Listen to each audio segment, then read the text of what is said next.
National highway पर जब आप यात्रा करते हैं तो आपको एक चीज़ समझ में आता है कि मुंबई गुजरात हाईवे इतना बदहाल क्यों है। इतना तो समझ में आता है कि वो बदहाल क्यों है, लेकिन वो बदहाल है उसके पीछे का कारण क्या है, ये टेक्निकल मामला है।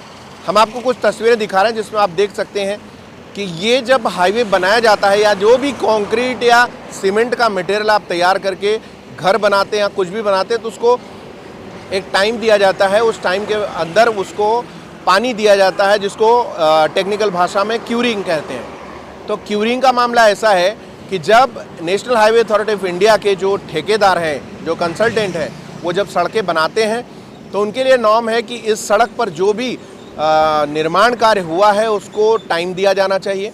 उसको टाइम देने के बाद उस पर क्यूरिंग होनी चाहिए, यानी पर डे उस पर पानी भरा जाना चाहिए, जिससे वो अपनी बराबर स्ट्रेंथ उसकी मजबूत हो जाए और वो अपने सही दिशा में काम करे।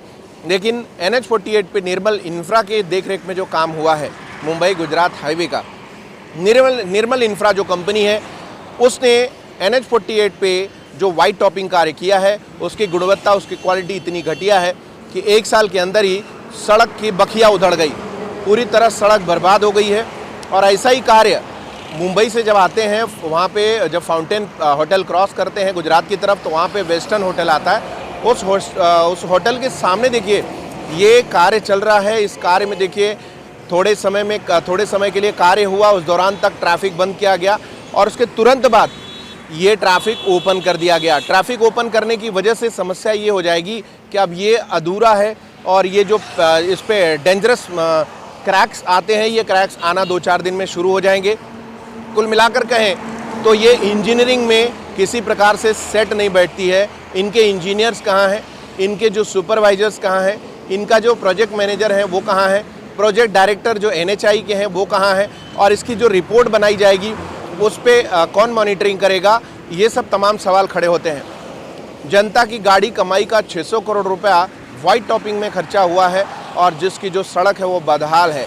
एक तरफ से सड़क बनाते हैं, दूसरी तरफ से सड़कें उखड़ती हैं। उसके पीछे का कारण इसकी क्वालिटी में कॉम्प्रोमाइज़ है। ये कॉम्प्रोमाइज़ किसने किया है? क्या NHI के अधिकारी प्रोजेक्ट डायरेक्टर ने किया है या फिर इनके साथ और भी बहुत कुछ लोग हैं? इस बात की भी जांच सरकार को करनी चाहिए कि आखिर देश का सबसे व्यस्ततम हाईवे, जो सबसे ज़्यादा ट्रैफिक बेयर करता है, लोड उस पर सबसे ज़्यादा है, उस सड़क के साथ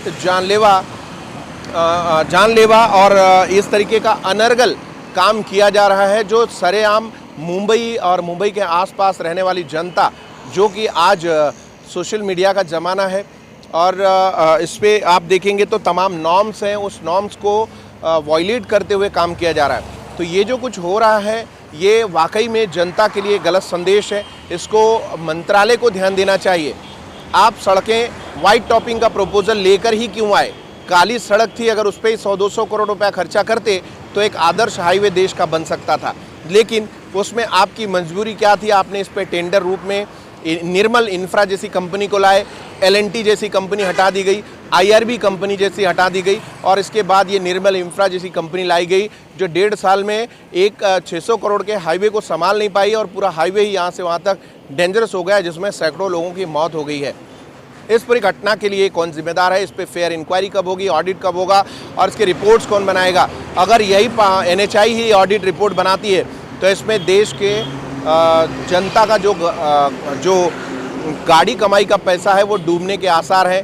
इसको अन्य विभागों द्वारा इसकी जांच होनी चाहिए और उसमें जो भी मटेरियल्स यूज़ हुए हैं उसकी जांच होनी चाहिए। और इस तरीके का जो मनमाना कारोबार चल रहा है NHI के बैनर तले ठेकेदारों का, उस पर रुकना चाहिए, क्योंकि भ्रष्टाचार से जनता थक गई है, ऊब गई है, परेशान हो गई है। लाखों की गाड़ियां लोग खरीदते हैं और सड़क पे आते हो गाड़ियां 2 साल में भंगार हो जा रही हैं।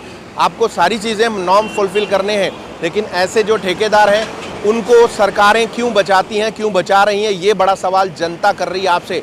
अगर जवाब है तो जवाब दें, अन्यथा फिर ऐसे टेंडर होल्डर्स को ब्लैकलिस्ट करें, उनका फंड रोकें और इस पे बचा हुआ पैसा फिर से लगाया जाए जिससे लोगों की जान बच सके।